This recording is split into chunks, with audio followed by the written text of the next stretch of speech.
നമസ്കാരം. 20th അവറാണ്. നിഗൂഢതകൾ 20 മണിക്കൂർ. Cousin എന്നാൽ നമുക്കെല്ലാവർക്കും പ്രിയപ്പെട്ടവരാണ്. ആ കസിന്റെ കാമുകിയെ സ്വന്തമാക്കാൻ അരുങ്കൊല നടത്തിയ ഒരു യുവാവ്. ഇനി ഭർത്താവുമായി ഭർത്തൃ സഹോദരന്റെ ഭാര്യയ്ക്ക് ബന്ധമുണ്ട് എന്നുള്ള നിഗമനത്തിൽ അവളെ കുത്തിക്കൊന്ന യുവതി. നമ്മുടെ ചുറ്റും നടക്കുന്ന കാര്യങ്ങളാണതൊക്കെ. നമുക്ക് വിശദമായി നോക്കാം. സ്വാഗതം ഒരിക്കൽ കൂടി.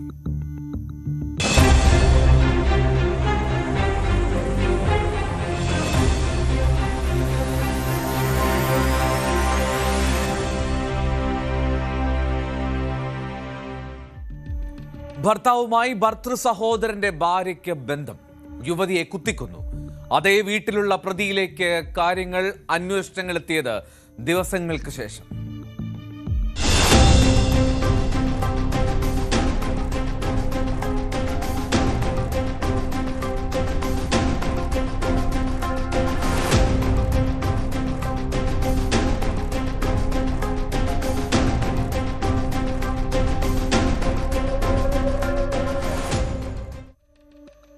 ഉത്തർപ്രദേശിലെ മീററ്റിൽ നടന്ന സംഭവമാണ്.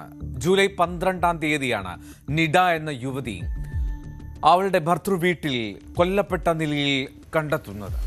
ദിവസങ്ങളോളം നീണ്ട അന്വേഷണത്തിൽ ഒടുവിലാണ് ഈ നിഡയുടെ ഭർത്താവിൻ്റെ സഹോദരന്റെ ഭാര്യയായിട്ടുള്ള റിംഷയാണ് ഈ കൊലപാതകം നടത്തിയതെന്ന് പോലീസിന് കണ്ടെത്താൻ കഴിഞ്ഞത്. എന്താണ് ആ വീട്ടിൽ സംഭവിച്ചത്? റിംഷയുടെ ഭർത്താവ് ഉവൈസുമായി ഈ നിഡയ്ക്ക് അടുത്ത ബന്ധമുണ്ടായിരുന്നു. ഇതേ ചൊല്ലി ഈ രണ്ട് സ്ത്രീകളും തമ്മിൽ ആ വീടിനുള്ളിൽ തന്നെ കലഹം പതിവുമായിരുന്നു. ഈ സംഭവം നടന്ന ദിവസം ഏതാണ്ട് ഉച്ചയോടുകൂടി ഈ രണ്ടുപേരും തമ്മിൽ വീണ്ടും തർക്കമുണ്ടാവുകയാണ്. ആ സമയം അടുക്കളയിൽ പോയി ഈ പച്ചക്കറിയൊക്കെ അരിയുന്ന ഒരു കത്തി എടുത്തുകൊണ്ട് വന്ന് ഈ നിഡയുടെ നെഞ്ചിൽ ആഞ്ഞു കുത്തി. ആ കുത്തേറ്റ നിഡ സംഭവ സ്ഥലത്ത് തന്നെ മരിക്കുകയും ചെയ്തു എന്നാണ് പോലീസ് പറയുന്നത്. देखिए, थाना लिसाड़ी गेट के अहमदनगर में आज लगभग 3:30 बजे थाने को सूचना प्राप्त हुई कि एक निदा नाम की महिला है जिसकी लगभग 1.5 वर्ष पहले शादी हुई थी। उसकी घरवाले ने बताया कि उसको अस्पताल ले गए थे, उसके बाद उसकी मृत्यु हो गई। पुलिस इस सूचना पर तत्काल मौके पर आई है। पुलिस ने शव को कब्जे में ले लिया है। बॉडी को पोस्टमार्टम के लिए भेज दिया गया है। फील्ड यूनिट ऑफ फॉरेंसिक जो यूनिट है वो यहाँ पर अपनी जाँच में लगी हुई है। हम लोग अभी दोनों ही परिवारजनों से पूछताछ कर रहे हैं और जैसी भी स्थिति होगी उसमें अग्रिम वैधानिक कार्रवाई की जाएगी। ഈ കണ്ട പോലീസിന്റെ പ്രതികരണം അത് ആ മരണം നടന്ന ജൂലൈ 12-ാം തീയതിയിലെയാണ്. അന്ന് ആ മൃതദേഹം കണ്ട ശേഷം ഇൻക്വസ്റ്റ് ഒക്കെ പൂർത്തിയാക്കിയ ശേഷം പോലീസ് പ്രതികരിച്ചതാണ്. ഇതിൽ ആരാണ് എന്താണ് കൊലപാതകം എന്നുള്ളത് ഒരു വ്യക്തതയുമില്ല. മറ്റാരെങ്കിലും അതിക്രമിച്ചെത്തിയതാണോ എന്നുള്ള സംശയമൊക്കെയാണ് പോലീസ് അപ്പോൾ പ്രകടിപ്പിച്ചത്. പക്ഷേ ആ വീടിനുള്ളിൽ തന്നെ ഉണ്ടായിരുന്നു ആ കൊലപാതകി എന്നുള്ളത് പിന്നീടാണ് മനസ്സിലാക്കിയത്. കൊലയാളി ആരാണെന്നത് ദുരൂഹതയെ തുടർന്നു. പോലീസ് തെളിവുകൾ കൂട്ടിച്ചേർക്കാൻ തുടങ്ങിയതോടുകൂടിയാണ് കേസ് ഒരു വഴിത്തിരിവിലേക്ക് എത്തുന്നത്. പുറത്തു നിന്നുള്ള ഒരാളല്ല, മറിച്ച് ആ വീടിനുള്ളിൽ തന്നെയുള്ള ഒരാളാണ് ആ കൊലപാതകത്തിന് പിന്നിലെന്ന് പോലീസ് കണ്ടെത്തി. CCTV ദൃശ്യങ്ങളും ഫോൺ വിവരങ്ങളും ഒക്കെ കേന്ദ്രീകരിച്ച് നടത്തിയ അന്വേഷണത്തിലൊടുവിൽ ആ ഞെട്ടിക്കുന്ന വിവരം പുറത്തു വന്നു. നിഡയും ഉവൈസും പ്രണയത്തിലായിരുന്നു എന്ന് മാത്രമല്ല, ഒരേ വീട്ടിലുള്ള റിംഷയ്ക്ക് മുന്നിൽ വെച്ചും അവർ ബന്ധം മറച്ചുവെക്കാതെ തുടർന്നു. ഉവൈസ് ഇല്ലാത്ത സമയത്തെല്ലാം വീട്ടിൽ വെച്ച് ഈ രണ്ടുപേരും പതിവായി വഴക്കിടുകയും ചെയ്തിരുന്നു. അങ്ങനെ ചോദ്യം ചെയ്യലിൽ റിംഷ എന്ന ആ സ്ത്രീ കുറ്റം സമ്മതിച്ചു. കൊലപാതകത്തിന് ഉപയോഗിച്ച ആ കത്തി പോലീസ് കണ്ടെടുത്തിട്ടുണ്ട്. പ്രതിയെ കോടതിയിൽ ഹാജരാക്കി റിമാൻഡ് ചെയ്തിരിക്കുകയാണ്. സംഭവത്തിൽ ഈ റിംഷയ്ക്ക് സഹായം നൽകാൻ മറ്റാരെങ്കിലും എത്തിയിട്ടുണ്ടോ, അങ്ങനെ ഒരു പങ്കുണ്ടോ എന്നുള്ള കാര്യം അന്വേഷിക്കുന്നുണ്ട് എന്നാണ് പോലീസ് പറയുന്നത്. എന്നാലും ഒരു വീടിനുള്ളിൽ, ആ വീടിനുള്ളിൽ നടന്ന അവിഹിതമായിട്ടുള്ളൊരു ബന്ധം, അതിൻ്റെ പരിണാമം എന്ന നിലയിലാണ് ആ യുവതിക്ക് ജീവൻ നഷ്ടമായത്. അല്ല, അവളുടെ ജീവൻ മറ്റൊരു യുവതി എടുത്തത്.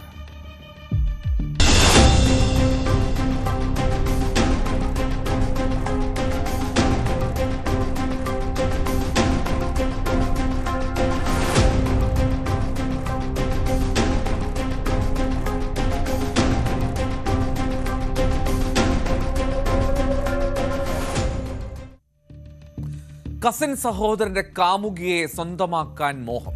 അതിനായി യുവാവിനെ ചുറ്റിക കൊണ്ട് അടിച്ച് കൊലപ്പെടുത്തി പെട്രോൾ ഒഴിച്ച് കത്തിച്ചു. 21-കാരനായ ഇൻഫ്ലുവൻസർ പോലീസിന്റെ പിടിയിൽ.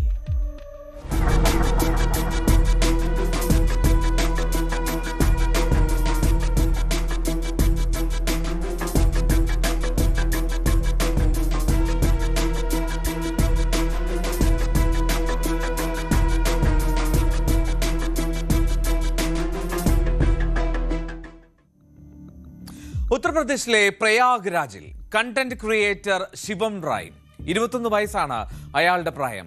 ആ ശിവം റായ് ആണ് ഇപ്പോൾ പോലീസിന്റെ പിടിയിലായിരിക്കുന്നത്. ശിവമിന്റെ ബന്ധുവായിട്ടുള്ള സുമിത് കുമാർ എന്ന 20-കാരൻ സാഹിൽ എന്നാണ് വിളിക്കുക. സാഹിലാണ് കൊല്ലപ്പെട്ടത്. ജൂലൈ 23 മുതൽ ഈ സുമിത്തിനെ അല്ലെങ്കിൽ സാഹിലിനെ കാണാനില്ലായിരുന്നു എന്നാണ് പോലീസ് പറയുന്നത്. പക്ഷേ ഇതിനിടയിൽ ചില നാടകങ്ങൾ നടന്നു. ഈ സുമിത്ത് ജീവനോടെ ഉണ്ട് എന്ന് തെറ്റിദ്ധരിപ്പിക്കുന്നതിനായി ഈ പ്രതി ചില അതിബുദ്ധികൾ കാട്ടി. ഈ സുമിത്തിന്റെ വീട്ടുകാർക്ക് സുമിത്തിന് തന്റെ ഫോണിൽ നിന്ന് മെസ്സേജുകൾ അയച്ചുകൊണ്ടേയിരുന്നു. ഇനി സുമിത്തിനെ ആരോ തട്ടിക്കൊണ്ടുപോയതാണ് എന്ന് വരുത്തി തീർക്കാനുള്ള മറ്റൊരു ശ്രമവും. ആ മോചിപ്പിക്കാൻ വേണ്ടി മോചനദ്രവ്യം ആവശ്യപ്പെട്ടും ഈ ഫോണിൽ തന്നെ മെസ്സേജ് എത്തി. ഇത് വിശ്വസിച്ച കുടുംബം ഈ സുമിത്തിന്റെ UPI ID-യിലേക്ക് കുറച്ച് പണം കൈമാറുകയും ചെയ്തു. ആ സാഹചര്യം ഉണ്ടായി. എന്നാൽ ഈ സുമിത്തിനെ കുറിച്ച് പിന്നീട് വിവരങ്ങളൊന്നും ലഭിക്കാതെ വന്നതോടുകൂടിയാണ് വീട്ടുകാർ പോലീസിനെ സമീപിക്കുന്നത്. പോലീസിലെത്തി അവർ പരാതി നൽകി. അങ്ങനെ പോലീസ് അന്വേഷണം ആരംഭിച്ചു. CCTV ദൃശ്യങ്ങളും മറ്റ് സാങ്കേതിക പരിശോധനകൾക്കും ഒക്കെ ശേഷം പോലീസ് അക്രൂരമായിട്ടുള്ള കൃത്യത്തിന്റെ വിവരങ്ങൾ, ചുരുളുകൾ പുറത്തേക്ക് കൊണ്ടുവന്നു.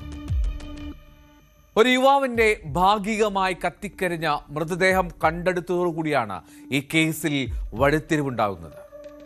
അങ്ങനെ ഡിജിറ്റൽ തെളിവുകളുടെ അടിസ്ഥാനത്തിൽ ശിവമാണ് ഇതിന് പിന്നിൽ എന്നുള്ള നിഗമനത്തിലേക്ക് പോലീസ് എത്തി. പോലീസിന്റെ സംശയം ശിവത്തിലേക്ക് തന്നെ ചുരുങ്ങുകയും ചെയ്തു. തൊട്ടു പിന്നാലെ ശിവത്തെ കസ്റ്റഡിയിലെടുത്തു, ചോദ്യം ചെയ്തു. ചോദിക്കേണ്ട രീതിയിൽ ചോദിച്ചപ്പോൾ ശിവമെല്ലാം സമ്മതിച്ചു. എന്താണ് ഈ സുമിത്തിനോട് ശിവത്തിനുള്ള വൈരാഗ്യം? എന്തിനായിരുന്നു ആ കൊലപാതകം? സുമിത്തിന്റെ കാമുകിയായി ശിവമിനും അടുപ്പമുണ്ടായിരുന്നു.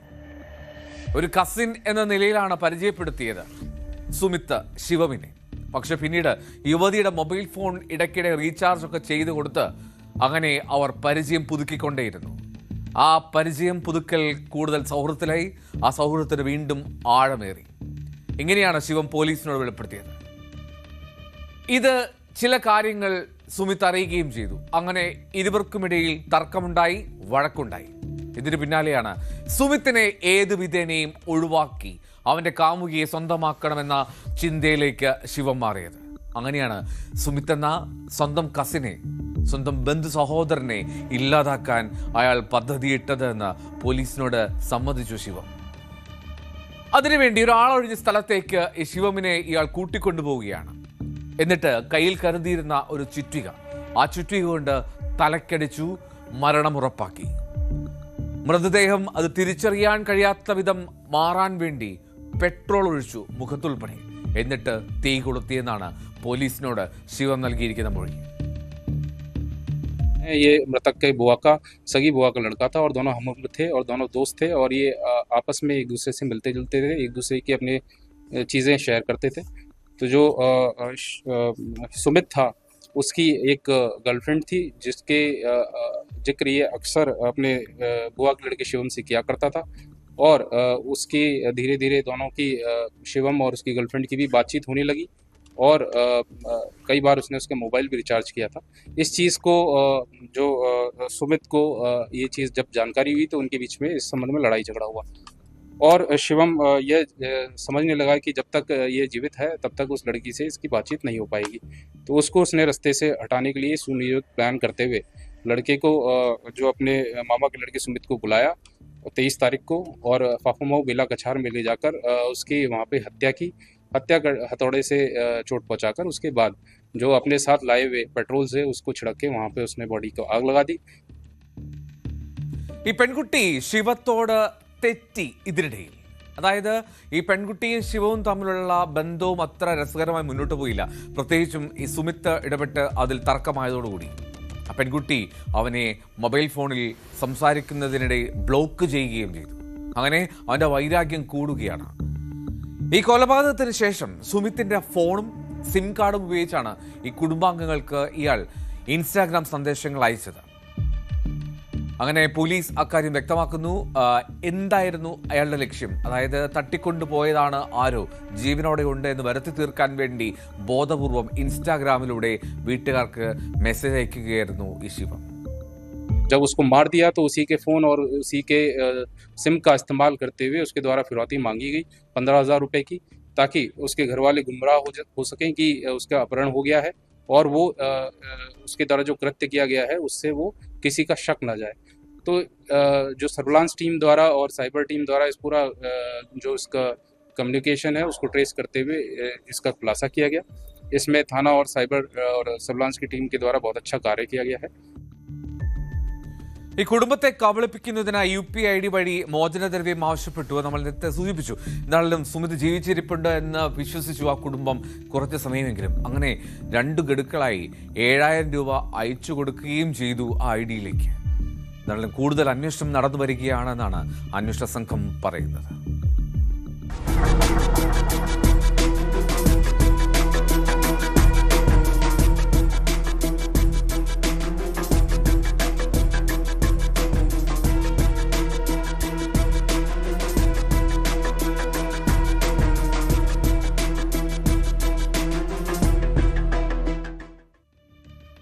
ഭർതൃവീട്ടിലെ ക്രൂര പീഡനത്തിൽ സ്കൂൾ അധ്യാപിക ജീവനൊടുക്കി. മാസങ്ങളായി സഹിക്കുന്നു, എന്നോട് ക്ഷമിക്കണമെന്ന് വീട്ടുകാർക്ക് അവളുടെ വീഡിയോ സന്ദേശം.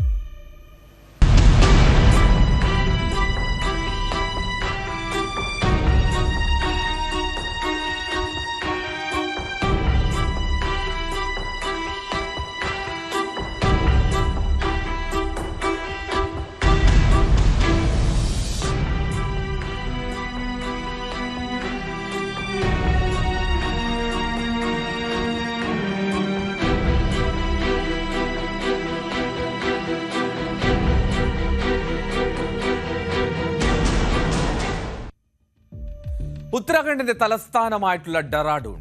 ആ ഡെറാഡൂൺ നഗരത്തിൽ നിന്ന് ഏകദേശം 20 കിലോമീറ്റർ അകലെയുള്ള ഡോയാല എന്ന സ്ഥലത്ത് ആ വീട്ടിൽ ഇന്നലെയാണ് സൃഷ്ടി എന്ന യുവതിയെ തൂങ്ങി മരിച്ച നിലയിൽ കണ്ടെത്തുന്നത്. സൃഷ്ടി കന്താരി എന്നാണ് അവളുടെ പേര്. 24 വയസ്സാണ് അവൾക്ക്. ഒരു സർക്കാർ സ്കൂളിലെ അധ്യാപികയായിരുന്നു ആ യുവതി.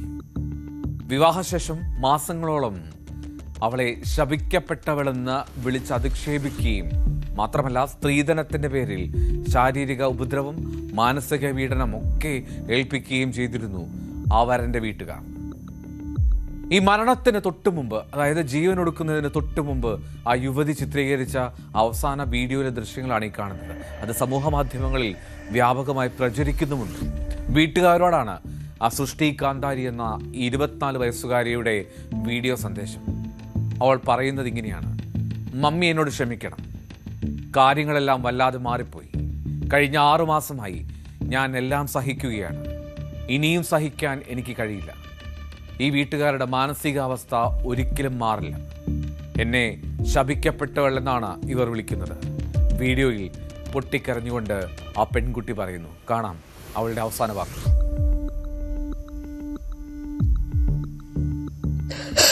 Sorry mummy, sorry Guddan, sorry रुचि.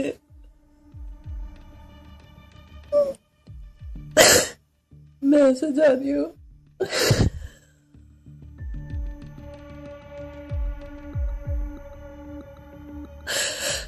मतलब सब बहुत अजीब सा हो गया. 6 महीने से सह रही हूँ, अब और सहा ही नहीं जाता.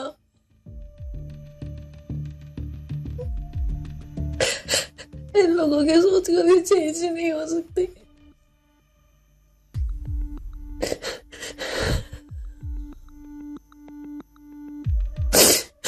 सब सुनाते रहते हैं शादी के बाद हुआ, शादी के बाद हुआ.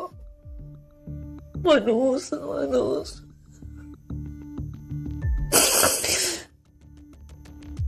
ഒരു സർക്കാർ സ്കൂളിലെ അധ്യാപികയായിട്ടുള്ള പെൺകുട്ടിയാണ്. ഉന്നത വിദ്യാഭ്യാസമുള്ള പെൺകുട്ടി. എത്രമാത്രം കൊടിയ പീഡനം ഏറ്റതുകൊണ്ടായിരിക്കണം അവൾ അത്രയും മനോവിഷമത്തിൽ പൊട്ടിക്കരഞ്ഞുകൊണ്ട് അവസാനമായി അവളുടെ വീട്ടുകാരോട് വിട പറയുന്നത്. കഴിഞ്ഞ വർഷം നവംബറിലാണ് അധ്യാപികയായിട്ടുള്ള ഈ സൃഷ്ടി സർക്കാർ ജീവനക്കാരനായിട്ടുള്ള സൗരഭ് റത്തൂരി എന്ന ആ യുവാവിനെ വിവാഹം കഴിക്കുന്നത്. സൃഷ്ടിയുടെ അമ്മ അവർ നൽകിയ പരാതിയുടെ അടിസ്ഥാനത്തിൽ ഈ ഭർത്താവ് സൗരഭിന്റെ മാതാവ് പർവീന, സൗരഭിൻ്റെ സഹോദരി ചാരു എന്നിവർക്കെതിരെ സ്ത്രീധന പീഡനത്തിന് പോലീസ് FIR രജിസ്റ്റർ ചെയ്തിട്ടുണ്ട്. जो भी लोग संबंधित हैं, खासकर उसने दो लोगों के ऊपर इस पर आरोप लगाया था। दोनों को ही पुलिस के द्वारा आज अरेस्टिंग की गई है। उनके खिलाफ जो भी हमारे साक्ष्य हैं उसको एकत्रित करते हुए आज जिन्हें कभी भेजा जा रहा है। अभी इसमें एक और जो नामजद हैं, जो कि माँ है, जो अभियुक्त की माँ है, उसके खिलाफ भी पुलिस अभी जो भी साक्ष्य है उसको एकत्रित कर रही है। शीघ्र ही मुझे उम्मीद है अगर साक्ष्य के खिलाफ आता है तो उसमें भी कार्रवाई की जाएगी। सर, ये अंधविश्वास और पंडित की जो बात सामने आई थी, उस एंगल पर पुलिस किस तरीके से काम कर रही है, क्योंकि कहीं ना कहीं जो अंधविश्वास जो मन में आया था वो वहीं से शुरू हुआ, उसमें अभी तक क्या जाता है? देखिए, कुछ समय पूर्व जो अभियुक्त है उसके पिता की मृत्यु के समय में उनके द्वारा इस महिला पे ये आरोप लगाए गए थे। जो मृतका है इसके ऊपर आरोप लगाए थे कि उसके कारण ही ये हुआ है। ये बात भी उनके परिजनों द्वारा हमें बताई गई है। ഇവരുടെ വിവാഹശേഷമാണ് ഈ സൗരഭിൻ്റെ പിതാവ് മരിക്കുന്നത്. ഇവളെ ആ വീട്ടുകാർ ശപിക്കപ്പെട്ടവൾ എന്ന് പറയാനുള്ള കാരണം അതാണ്. അവൾ വന്നു കയറിയതും ആ വീട്ടിലെ ഗൃഹനാഥൻ മരിച്ചു, അത് അവളുടെ ദോഷം കൊണ്ടാണ് എന്നാണ് അവളെ തുടർച്ചയായി പറഞ്ഞ് പീഡിപ്പിച്ചിരുന്നത്. നാളെ സംഭവ സ്ഥലത്ത് പോലീസും ഫോറൻസിക് സംഘവും വിശദമായിട്ട് പരിശോധന നടത്തി. വളരെ ഡീറ്റെയിൽ ആയിട്ടുള്ള ഒരു കുറിപ്പ് തന്നെ അവൾ എഴുതി വെച്ചിരുന്നു പോലീസിനും മറ്റുള്ളവർക്കും തെളിവുകൾക്കായി. സ്ത്രീധന പീഡനവുമായി ബന്ധപ്പെട്ട വകുപ്പുകൾ ചേർത്താണ് ഇപ്പോൾ കേസ് രജിസ്റ്റർ ചെയ്തിട്ടുള്ളതെന്നും അന്വേഷണം അത് പുരോഗമിക്കുകയാണെന്നും പോലീസ് വ്യക്തമാക്കുന്നു. ആത്മഹത്യ ചെയ്യുന്നതിന് മുമ്പ്, ജീവൻ ഒടുക്കുന്നതിന് മുമ്പ് ആ സൃഷ്ടി ചിത്രീകരിച്ച 90 സെക്കൻഡ് ദൈർഘ്യമുള്ള ആ വീഡിയോ വല്ലാതെ സോഷ്യൽ മീഡിയയിൽ നൊമ്പരമായി കറങ്ങി നടക്കുന്നു.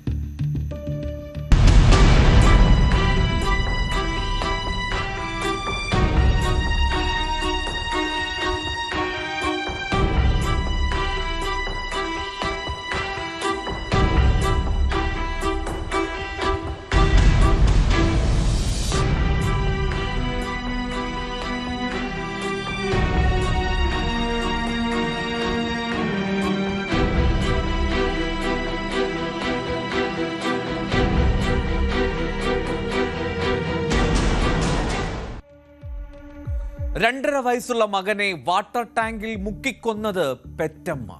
കൊലപാതകം അത് ഭർത്താവിന് മറ്റൊരു ബന്ധമുണ്ടെന്ന സംശയത്താലും.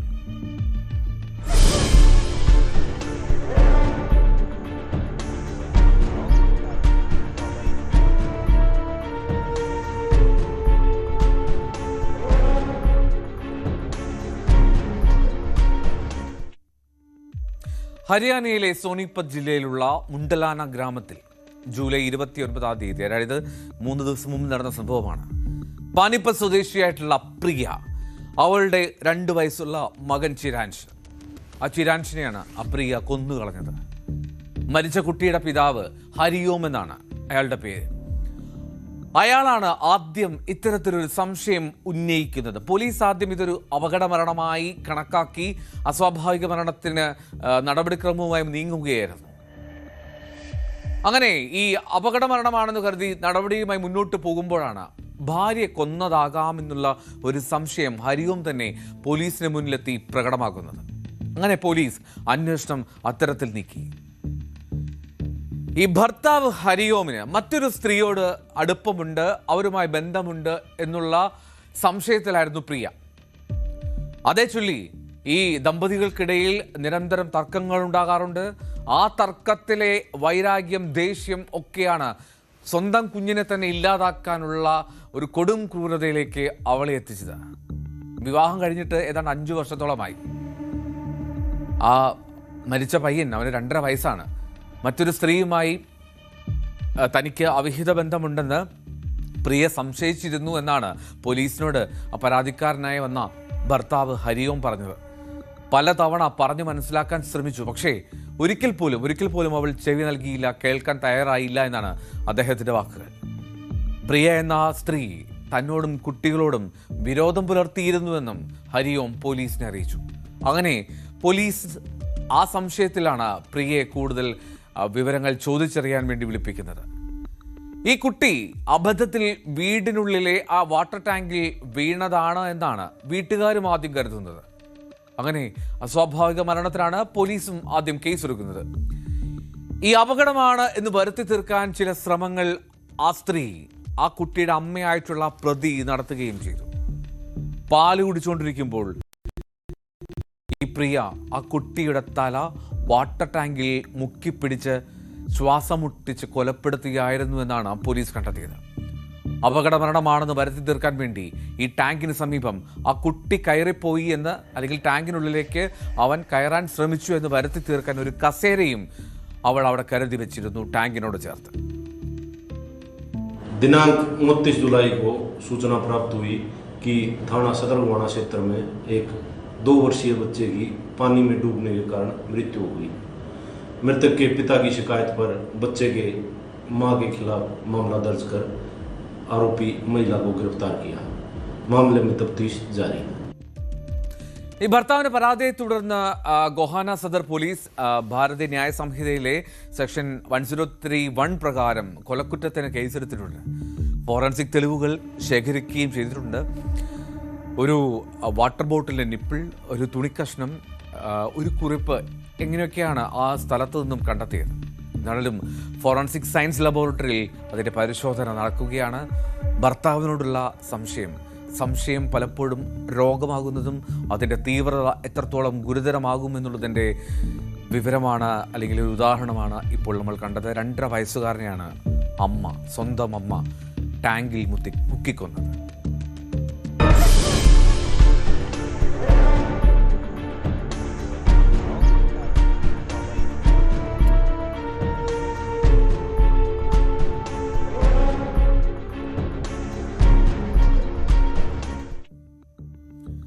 രണ്ട് കുട്ടികൾ ഉൾപ്പെടെ 4 പേർ ഒരു വീടിനുള്ളിൽ മരിച്ച നിലയിൽ. കൊലപാതകമെന്ന സംശയത്തിൽ പോലീസ്.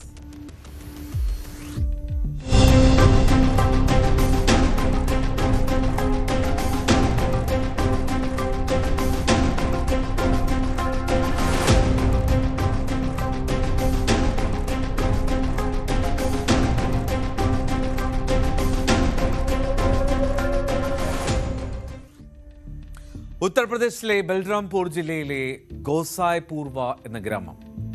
വെള്ളിയാഴ്ച രാത്രിയിലാണ് 2 പിഞ്ചു കുട്ടികൾ ഉൾപ്പെടെ ഒരു വീട്ടിലെ 4 പേരെ മരിച്ച നിലയിൽ കണ്ടെത്തുന്നത്. ബജ്രംഗിരി എന്ന 28-കാരൻ ആ വീട്ടിലെ ഗൃഹനാഥൻ. അയാളുടെ ഭാര്യ കോമൽഗിരി 25 വയസ്സാണ്. 3 വയസ്സുള്ള മകൾ ശ്രദ്ധ, 10 മാസം മാത്രം പ്രായമുള്ള മകൻ ജയദീപ്. ഇങ്ങനെ 4 പേരാണ് മരിച്ചത്. ഭർത്താവ്, ഭാര്യ, മകൾ, ആ 3 പേരുടെ ശരീരത്തിലും വെടിയുണ്ടകൾ തറച്ച പാടുകളുണ്ടായിരുന്നുവെന്നാണ് പോലീസിന്റെ പ്രാഥമിക ഇൻക്വസ്റ്റിൽ കണ്ടെത്തിയത്. മാത്രമല്ല, രക്തക്കറയുള്ള ഒരു കത്രികയും നാടൻ തോക്കുകൾ 3 എണ്ണവും ആ സംഭവ സ്ഥലത്ത് നിന്ന് പോലീസ് അന്വേഷണ സംഘം കണ്ടെത്തിയിട്ടുണ്ട്. झौना से पुलिस को लगभग 6:30 के आसपास ये सूचना मिली कि एक घर में 4 व्यक्तियों की मृत्यु हो गई है। तत्काल थाने की पुलिस, मैं खुद और सभी पुलिस अधिकारीगण मौके पे पहुंचे। यहाँ पे 2-3 थानों की पुलिस भी पहुंची। हम लोगों ने सूक्ष्म रूप से लगभग 3 घंटे पूरे घटनास्थल का निरीक्षण किया। फील्ड यूनिट की टीम भी आई और उनके द्वारा भी फोटोग्राफी और वीडियोग्राफी कराई गई। जो देखने में प्रथम दृष्टया पता चला, जो फील्ड यूनिट के माध्यम से पूरे शव को देखने से पता चला कि इसमें 4 व्यक्ति हैं। एक बजरंगी गिरी जिसकी उम्र लगभग 28 वर्ष है, उनकी पत्नी कोमल गिरी जिनकी उम्र लगभग 25 वर्ष है, इनके 2 बच्चे, एक बच्ची है श्रद्धा जिसकी उम्र लगभग 3 वर्ष है और एक बच्चा है जयदीप जिसकी उम्र लगभग 1 वर्ष है। ഈ മരിച്ച ബജ്രംഗി ഗിരിയുടെ വീട്ടുകാർ സഹോദരനിൽ നിന്ന് 2 മൊബൈൽ ഫോണുകളൊക്കെ പോലീസ് പിടിച്ചെടുത്തിട്ടുണ്ട്. എന്തുകൊണ്ടാണ് ആ സഹോദരനിലേക്ക് അന്വേഷണം പോയിട്ടുള്ളത് എന്ന് പോലീസ് വ്യക്തമാക്കിയിട്ടില്ല. അസ്വാഭാവികമായി പക്ഷേ തന്റെ ശ്രദ്ധയിലൊന്നും പെട്ടിട്ടില്ല എന്നാണ് ആ സഹോദരൻ മാധ്യമങ്ങളോട് പ്രതികരിച്ചത്.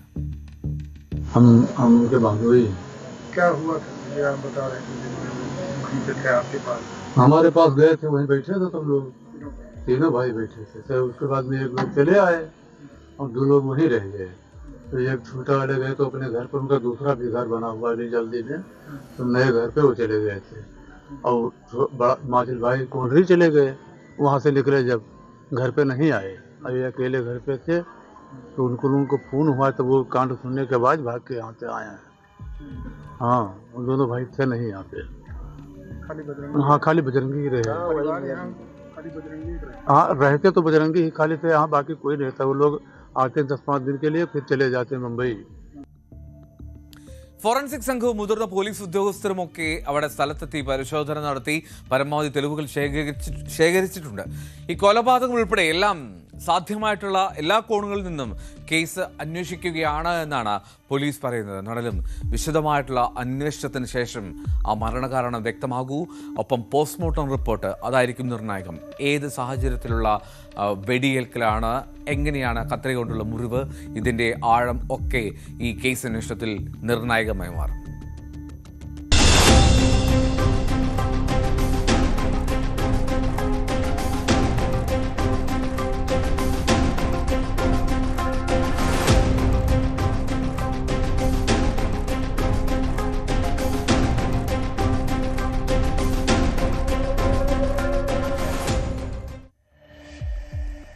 ഇത്തരം നിഗൂഢമായിട്ടുള്ള സംഭവങ്ങളുമായി 20th അവർ വീണ്ടും എത്തും. തിങ്കളാഴ്ച രാത്രി 20 മണിക്കൂറിൽ. നമസ്കാരം.